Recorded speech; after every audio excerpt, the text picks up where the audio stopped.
Guys, last day നമ്മൾ ഒരു കുഞ്ഞു വാവയുടെ നൂലുകെട്ട് ഫംഗ്ഷൻ അറ്റൻഡ് ചെയ്യാൻ ആലപ്പുഴ പോയായിരുന്നു കേട്ടോ.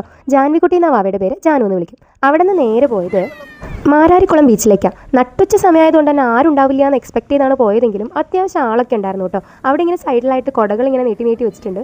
ഓരോ കുടയുടെ ചോട്ടിലും 1 മണിക്കൂർ ഇരിക്കാനായിട്ട് 100 റുപ്പീസ് വെച്ചിട്ടാണ് പെർ പേഴ്സൺ. ഇത് ബിസിനസ്സല്ലേ. ഫംഗ്ഷൻ അറ്റൻഡ് ചെയ്ത മിക്ക ആളുകളും അത് കഴിഞ്ഞിട്ട് ഇങ്ങോട്ടേക്കാണ് വന്നേന്ന് തോന്നുന്നു കേട്ടോ. എല്ലാവരും ഇവിടെയൊക്കെ തന്നെ ഉണ്ടായിരുന്നു. സാധാരണ ഇറങ്ങുന്ന ഒരു വൈബൊന്നും ഈ ബീച്ചിൽ ഇറങ്ങാൻ ഉണ്ടായിരുന്നില്ല, കാരണം മാറാനുള്ള ഡ്രസ്സ് ഉണ്ടായിരുന്നില്ല. പിള്ളേർ സെറ്റിന് കളിക്കാനായിട്ട് കുറച്ച് ടോയ്സ് വാങ്ങിച്ചു കൊടുത്ത് അവർ ആദ്യം തന്നെ സൈഡാക്കിട്ടോ.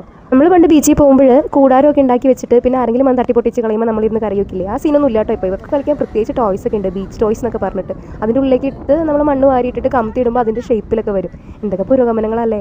ഡീമോള് ഓർമ്മ വെച്ചിട്ട് ആദ്യമായിട്ടാട്ടോ ബീച്ചിൽ വന്നെ. കുറേ നാളായിട്ട് ബീച്ചിൽ വന്നം എന്ന് പറഞ്ഞുകൊണ്ടിരുന്നെങ്കിലും ഇത്തവണ വന്നപ്പോൾ കാര്യമായിട്ട് ഇറക്കാൻ പറ്റില്ല, കാരണം പനി വിട്ട് മാറിയിട്ടില്ല ആൾക്ക്. പിന്നെ വെള്ളമൊക്കെ ഒന്ന് തൊടിയിച്ച് ഒരുവിധ അഡ്ജസ്റ്റ്മെൻറ്റിൽ ആളെയും കൊണ്ട് പോകുന്നു. പിന്നെ വെള്ളം ഇങ്ങനെ ആർത്തിറങ്ങി വന്നത് കണ്ടിട്ട് പേടിയായിട്ടാണോ എന്നറിയില്ല. മാഡത്തിനും വലിയൊരു ശുഷ്കാന്തിയൊന്നും ഉണ്ടായിരുന്നില്ല വെള്ളത്തിലേക്ക് ഇറങ്ങാനായിട്ട്. ജസ്റ്റ് തൊട്ടും മോലോടെയൊക്കെ നിൽക്കുമായിരുന്നു ആൾ കരയ്ക്ക് തന്നെ.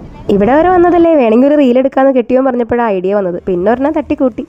നമ്മൾ വൈക്കം വഴി തണ്ണീർമുക്കം ബണ്ട് കൂടിയിട്ടാട്ടോ നമ്മുടെ ഫംഗ്ഷൻ നടന്ന സ്ഥലത്തേക്ക് ചെന്നത്. അങ്ങോട്ട് പോയപ്പോഴും ബണ്ട് നന്നായിട്ട് കണ്ടു. ഇങ്ങോട്ട് വന്നപ്പോഴാണ് പക്ഷേ വീഡിയോ ഒക്കെ എടുത്തത്. ഞാൻ ഇതിനു മുമ്പ് ചെയ്ത വീഡിയോയിൽ പുറപ്പള്ളിപ്പാവ് ബണ്ട് കാണിച്ചിട്ടുണ്ട്. അതിൽ നിന്ന് വലിയ വ്യത്യാസമൊന്നും എനിക്ക് തോന്നിയില്ല.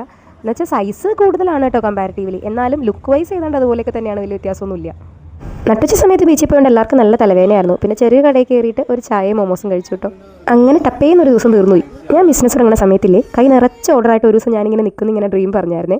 ചില സ്വപ്നങ്ങൾ നമ്മൾ മറന്നാലും മുകളിൽ ഇരിക്കുന്ന ആൾ മറക്കില്ല അല്ലേ. ഈ 6 അടി പൊക്കത്തിൽ എൻ്റെ അടുത്ത് ഇരിക്കുന്നത് മുഴുവനും ഇന്ന് ഡിസ്പാച്ച് ചെയ്യാനുള്ള പ്രൊഡക്ട്സ് ആട്ടോ. ഇമ്മിനി വലിയ സന്തോഷങ്ങൾ. Have A nice day.